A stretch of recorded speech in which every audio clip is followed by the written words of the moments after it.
একদিক দিয়ে এমন ক্ষমার ঘোষণা দিয়ে নবী পাক প্রশংসিত হয়েছেন, অপরদিকে আল্লাহর দলীয় কারণে যাই মার খেয়ে রক্তাক্ত, যে দুই কারণে বিদেশ সফর পায়, দুইটা কারণই নবী পেয়ে আসছেন। মক্কায় আসার পরে হুজুরের ঘরে স্ত্রী নাই। এর কয়েকদিন আগে হুজুরের স্ত্রী খাদিজা ইন্তেকাল করেছেন। 90 দিন পর্যন্ত বাড়ি কোনো মানুষ নাই। মেয়েগুলো বিয়ে দেওয়া হয়ে গেছে, ছেলে দুটো মারা গেছে, মাও নাই স্ত্রীও নাই। আরে মার খাইয়ে বাড়ি আসলে ছেলে পেলে যদি যোগ্য থাকে বাপের পক্ষ হয়ে প্রতিশোধে নেমে যায়। বাড়ি যদি মুরব্বীরা তাকে সান্ত্বনা দেয়, স্ত্রী থাকলে একটু সান্ত্বনা দেয়, মাথায় হাত মালিশ করে দেয়, মেয়েরা থাকলে একটু পাশে যে কান্নাকাটি করে। নবী পাক এমন সান্ত্বনা দেওয়ার কেউ নাই, বারাক্রান্ত হৃদয় নিয়ে ঘুরতেছে। আল্লাহু আকবার। মুখখান মলিন, 90 দিনের মধ্যে নবী হাসেন নাই, কোনো কারণে নবী হাসে নাই। আবু বকর বলে, হুজুর আপনি তায়েবে গিয়ে মায়ের খেয়ে আসছেন, সেই কষ্টে কি দুঃখে কি আপনি মুখখান বেজার করে ঘুরছেন? আমরা যে কয়জন আসি অনুমতি দিন, তায়েববাসীর কাছ থেকে আমরা প্রতিশোধ নিয়ে আসি।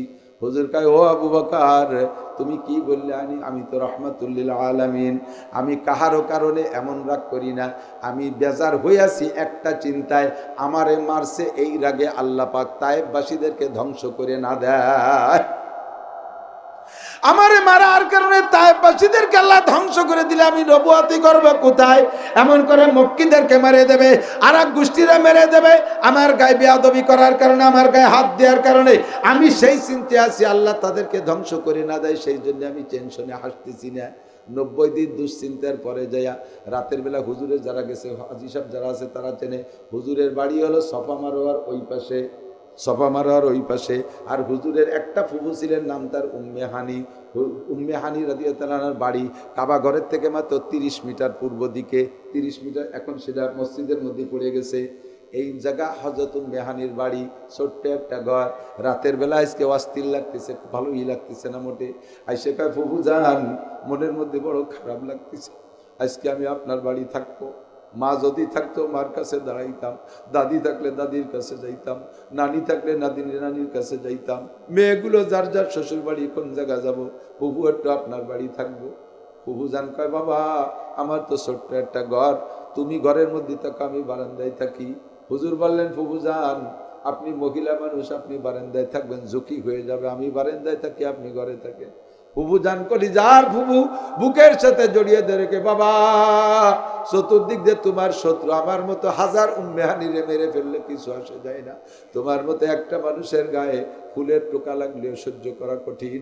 এই মক্কা ধরি আল্লাহ ধ্বংস করে দেবে, গারদ করে দেবে, বাবা তুমি ঘরের মধ্যে ঘুমাও। ফুফু জান নবী পাককে ঘরের মধ্যে শোয়াই দিয়া, বাড়িতে দরজা আটকাই দিয়া নিজে বারান্দায় শুইছেন। গভীর রাত্রে, রাত গভীর হয়ে গেছে, রাত দুপুরের পরে দরজা বন্ধ রয়েছে। হঠাৎ করে দেখে মাথার কাছে একটা মানুষ, পায়ের কাছে একটা মানুষ, মাথার পারে এমন করে মেসেজ করে। চোখ খুলে গেছে, মা নান্তুমা তোমরা দুইজনকে, লিমাই কাস্তুমানি আমারে সজাগ করলে কেন? বলার পরে মাথার কাছে জিব্রাইল দল নেতা, উনি বলতেছেন আনা জিব্রাইল ওয়া হাযা মিকাইল। একটু জোরে কন্যা সুবহানাল্লাহ। আমি জিব্রাইল আর পায়ের কাছে মিকাইল, কেন আমারে সজাগ করলে? কয় হুজুর বিশাল প্রোগ্রাম আছে, আর কথা বলেন না, ফুফুজান সজাগ হয়ে যাবে। ঘরের মটকা খুলিয়া উপর দিয়ে নবীকে বের করে নিয়া, আল্লাহু আকবার। কাবাঘর তো নিকটেই, কাবাঘরের ছাদের পানি পড়ে যাদে, যেই ডুঙ্গা দিয়ে, তার নাম মিজাবে রহমাত। আজকে বৃষ্টি নামছে মক্কায়, আমার মাদ্রাসা সাইকুল হাদিস সাহেব ছবি পাঠাইছে। কয় হুজুর মক্কার কাবার ছাদের উপরে বৃষ্টি নামছে, ডুঙ্গা দিয়ে পানি পড়তেছে, পানি টুক নিচেই পড়তে দিচ্ছে না। হাজী সাহেবরা হাতে হাতে ভাগ করে নিয়ে যাচ্ছে, খাচ্ছে আর গায়ে মাখাচ্ছে। এর নাম মিজাবে রহমাত। ওই মিজাবে রহমাতের নিচে আমাকে শোয়াইলো। হুজুর বলেন আমারে শোয়াইলো জিব্রাইল, টান টান করে শোয়াইছে, আমি ঘুম নামি বিলকুল সজাগ। ইতিমধ্যে দেখি মাথার কাছে একটা খামচা, খামচা ভরা মা মুলাব্বাতুম মিনান নূর, একটা তস্তুম মিনাজ জাহাব মুলাব্বাতুম মিনান নূর, স্বর্ণের বড় একটা গামলা, ওর ভিতরে পানি, কিন্তু পানি আবার সাদা পানি না, স্বর্ণের কালারের পানি, নুরানি কালারের পানি, উপর দিকে এরকম নূর উঠতেছে, পানি থই থই করে, আত্মার থেকে নূর উঠতেছে। আমি সচক্ষে দেখতেছি। সব শিক্ষা সফর শুরু হয়েছে। এরপরে আমার হলকুমের মধ্যে একটা ছুরি ঢুকাই দিয়া জিব্রাইল নাভি পর্যন্ত ফেড়ে ফেললো, আঙ্গুল ঢুকাই দেয়া আমার খাসাটাকে, সিনাটাকে এভাবে খুলে হাড় আর লাঞ্চার বার এগুলো বের করে পানির মধ্যে ভিজাইলো। আমি তখনও অজ্ঞান না। আমি কইলাম জিব্রাইল কোথায় কি করো বুঝতে পারতেছি না, আমার এভাবে অপারেশন করো কেন? জিব্রাইল জবাব দিলেন, হুজুর তারা রাব্বাকা লাইলাতা উসরিয়া বিকা আশারা মাররা, আজকে যে সফর চলতেছে সফর শুধু শিক্ষা সফর, এই শিক্ষা সফর অর্ধ রজনীতে আপনি আপনার রবকে এই চক্ষু দিয়ে একে একে 10 বার দেখবেন। মুসা নবী 40 বছর আল্লাহ পাকের সাথে গল্প করার পরে, এদিক 40 বছর আল্লাহর সাথে গল্প করছেন তুর পাহাড়ে বৈশা, অবশেষে আল্লাহর সাথে গল্প করে, আরে কি কয় বোঝে না, আল্লাহর সাথে কথা বলতে গেলে কথা কেমন মজাদার হতে পারে চিন্তা করতে পারেন। আল্লাহু আকবার। তুমি তোমার প্রেমিকার সাথে কথা বলো, তাই তুমি পাগল হয়ে যাও, কয় যে বাইনার মোড়ে একটু আসিস, বন্ধু না আসতি, এতদিন পর্যন্ত ফোনে কথা বললাম, তুমি কেমন না দেখতে পারলি, ভালো লাগে না। ফোনে এতদিন কথা কইছে, মনে হয় যেন 16-18 বছরের বয়সী, কিন্তু বাইনার মোড়ে আসার পরে দেখো তোমার মাসে 4 বছরের বড়। চেক খাইয়ে চলে আসো। মুসা আলাইহিস সালাম দীর্ঘদিন আল্লাহর সাথে গল্প করার পরে আল্লাহ পাক রব্বুল আলামিন রে কয়, আল্লাহ রব্বি আরিনি আনজুর, তোমার কথা এত মজা, তোমার চেহারাই কত মজা, একটু দেখবো। আল্লাহ কয়, ও মুসা ক্বালা লান তারানি, আমারে দেখে সহ্য করতে পারবি না রে মুসা। মুসা তো মুসাই কয় পারবোই পারবো, আল্লাহ আমারে দেখা দিতে হবে। আল্লাহ কয় সামান্য একটু আনটেস্ট, আগে সামান্য দিয়ে ট্রাই করি, আমি সামান্য একটু নূর ওই তুর পাহাড়ের উপরে রাখবো, ফাইন ইস্তাকাররা মাকানাহু ফাসাউফা তারানি, ওইটুক দেখে সহ্য করতে পারলে পুরো নূর দেখার চেষ্টা করবা। ফালাম্মা তাজাল্লা রাব্বুহু লিল জাবাল, এই কথার পর আল্লাহ পাক সামান্য একটু নূর তুর পাহাড়ের উপরে যখনই রাখছে, জাআলাহু দাক্কা ওয়া খাররা মুসা সাইকা, পাহাড়টা টাস করে ফাইটা খান খান হয়ে জল নিয়ে পড়ে পুড়ে ছাই সুরমা হয়ে গেছে, আর মুসা ওই একটা ঝলক দেখে অজ্ঞান হয়ে বেহুঁশে পড়ে গেছে। জিবরিল আলাইহিস সালাম এই কিসসা শুনাইয়া কয়, মুসা নবী বহুত বড় শক্তিশালী নবী, যার এক থাপ্পড়ে ফিরাউনের বাবরসি মরে যায়। এই মুসা নবী এত বড় শক্তিশালী নবী, আজরাইলের চোখ কানাবুরি করে ফেলাইছে ঘুষি দিয়া। সেই নবী তাই একটা জাররা পরিমাণ নূর সহ্য করতে পারে নাই। আপনি আজকে আপনার রবের নূর সম্পূর্ণ দেখবেন, যাতে আপনি স্টক করে না পড়েন, হার্ড স্টক না করেন। এই জন্য আপনার এই হার্ড আর বাল্ব আর লাঞ্চকে নুরানি পানির মধ্যে ভিজাইয়া পাওয়ার দেই, যাতে 33,000 ভোল্টেজের লাইনের মাথায় সকেট লাগাইয়া 50,000 ওয়াটের বাল্ব লাগাই দিল ফাইটে না যায়। আপনার বাল্বটায় পাওয়ার বাড়ানোর জন্য এই করতেছি, অন্য কোনো কারণ না। খুশিতে বাগ বাগ ভিতরে সেট করে দিয়ে বুকে একটা ডলা দেশে, আগে যেমন সেরকম হয়ে গেছে। কন্যা সুবহানাল্লাহ। সুন্দর করে বসাইয়া পাশে দেখি একটা প্রাণী, নাম তার বুরাক। হুজুর বলেন, জিব্রাইল বলে, ইয়া রাসূলুল্লাহ ইরকাবালা হাজা, হুজুর এইটাই ওঠেন। হুজুর কা মাসমুহুর নাম কি, এর চেহারা কেমন, মুখের আকৃতি সুন্দরী নারীর মতো, পিছনে 2টা ডানা আছে, ঘোড়ার মতো 4টে পা, মানুষের মতো 2টো হাত আছে, পিছনের সাইডটা ঘোড়ার মতো, সামনের সাইডটা মানুষের মতো, পিঠের সাইডটা আবার পাখির মতো। এইটার না এইটার সামনে এনে বান্ধে কয়, হুজুরের কাবালা হাজা, হুজুর এই দিয়ে ওঠে। হুজুর কায় মাসমুহু, আর নাম কি? কায় ইসমুহু বুরাক, ওর নাম বুরাক। কাইফা মুরুরুহু, কত জোরে চলে? কায় মুরুরুহু কাল বার, ওটা বিদ্যুৎ গতিতে চলে। জিব্রাইল বিদ্যুতের গতি কত? ভাই 1 সেকেন্ডে 1,86,000 মাইল যায়। এইটাও সেকেন্ডে 1,86,000 মাইল যাবে। আল্লাহু আকবার। হুজুর উঠবেন বলে রেডি হইছেন, এর মধ্যে বুরাকে ঝাঁকাঝাঁকি করতেছে। জিব্রাইল বুরাককে ধমক দিয়েছে, ইয়া বুরাক আতাদরি মান হাযা, তুমি কি জানো কি আজকে তোমার আরোহীকে? তুমি বিয়াদবি করতেছো, নড়াচড়া কেন করতেছো? বুরাকের জবান তো মানুষের মুখের মতো। ও বলতেছে, জিব্রাইল লা তাহজুরনি, আমারে ধমক দেবেন না। আরিফু কা মারিফাতিক, তুমিও যেমন চেনো আমিও এনারে ওইরকম চিনি। জান্নাত থেকে বেরোয় আসার সময় গেটে লেখা দেখি লা ইলাহা ইল্লাল্লাহ মুহাম্মাদুর রাসূলুল্লাহ। আল্লাহু আকবার। 7টা আসমান পেরিয়ে আসছি, প্রত্যেক আসমানের গেটে এই নামটা লেখা দেখেছি। সিদরাতুল মুনতাহার গলায় একটা সাইনবোর্ড ঝুলানো, ও জায়গা দেখি লা ইলাহা ইল্লাল্লাহ, আল্লাহর নামের পাশে মুহাম্মাদুর রাসূলুল্লাহ। বাইতুল মামুর ফেরেশতাদের মসজিদের গেটে একটা নাম লেখা দেখি আল্লাহর নামের পাশে লা ইলাহা ইল্লাল্লাহ মুহাম্মাদুর রাসূলুল্লাহ। জিব্রাইল তুমি অনেক বেশি চেনো, তবে আমিও তোমার চেয়ে কম চিনি না। তাহলে চিনে শুনে এই মেহমান সম্পর্কে এত বিয়াদবি করতেছিস, লাফালাফি করতেছিস কেন? আমার একটা দাবি আছে, দাবি পূরণ না পর্যন্ত আমি উঠতে দেবো না। ভাই কি দাবি ক? ভাই কি আজকে আমি ছাড়া হুজুরের যানবাহন কেউ নাই, হুজুর যেদিন জান্নাতে যাবে হাজার হাজার জান্নাতি বুরাক এসে নবী পাকের সামনে ভিড় করবে, আমার পিঠে ওঠেন, আমার পিঠে ওঠেন। আমার একটু বলতে হবে, সেদিন সমস্ত বুরাক বাদ দিয়ে সেদিন আমার পিঠে হুজুর বসবেন।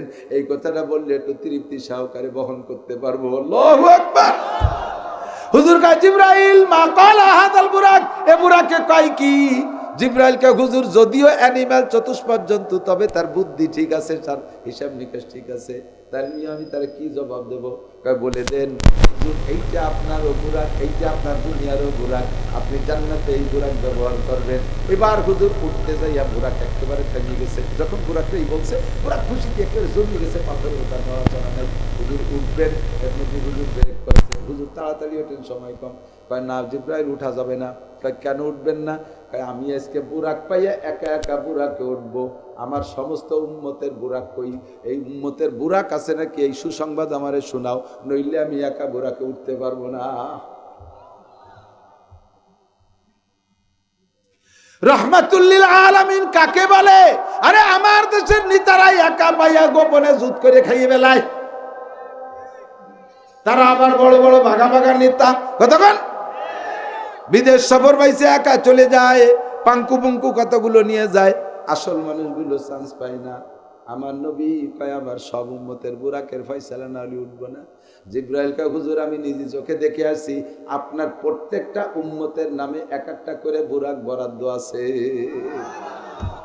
হুজুর এবার উঠলেন, চলা শুরু হলো। 4 জায়গা গেছে, যাওয়ার পথে সর্বপ্রথম গেছে মদিনায়। না যাওয়ার পর মদিনায় যাওয়ার পরে কয় হুজুর ইয়া বুরাক কুম, বুরাক দাঁড়াইছে। বুরাক দাঁড়ানোর পর কয় ইয়া রাসূলুল্লাহ ইনজিল, হুজুর একটু নামেন। আইনা হাজা, কোন জায়গা নামবো? কয় হাজা ইয়াসরেব, এইটার নাম ইয়াসরেব অর্থাৎ মদিনা। কয়েদি খালি খেজুর বাগান। কয় হুজুর আর মাত্র কয়েক বছর পরে, আর মাত্র 8 সালে নবুয়তির 8ম বছর হুজুর এই পাইছে মেরাজ হয়েছে, তার 5 বছর পরে হুজুর হিজরত করছেন।